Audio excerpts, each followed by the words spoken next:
Hey, today I'm talking about MaXXXine. This is the third film in the X franchise by Ty West. It stars Mia Goth, as well as featuring a number of other actors you could recognize, like Kevin Bacon. And the basic premise is it has been several years since the events of X, and MaXXXine has made her way to Hollywood, and she has made a name for herself in the porn industry. But she wants to jump over to the big-time acting world. But unfortunately for her, some things from the past are catching up.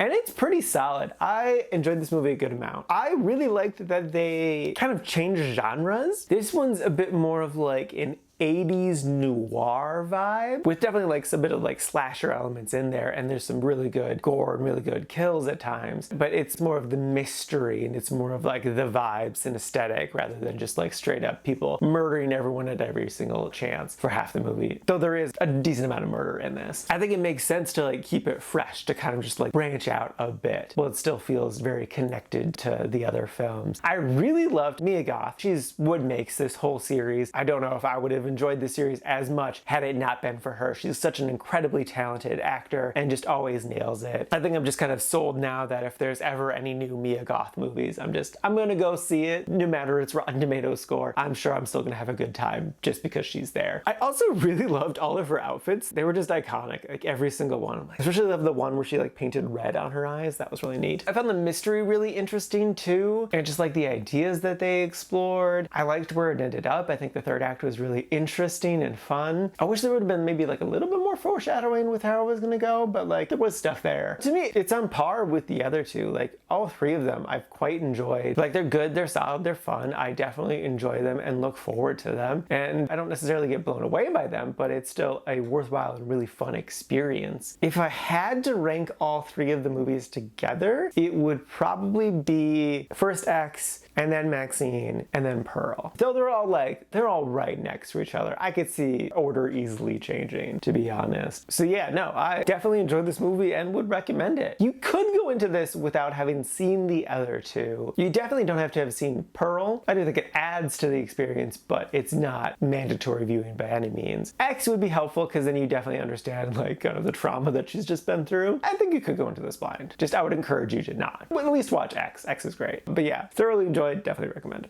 And now for my ranking, I put this at number 23 in the quite like section. This has a total of 46 new movies so far this year.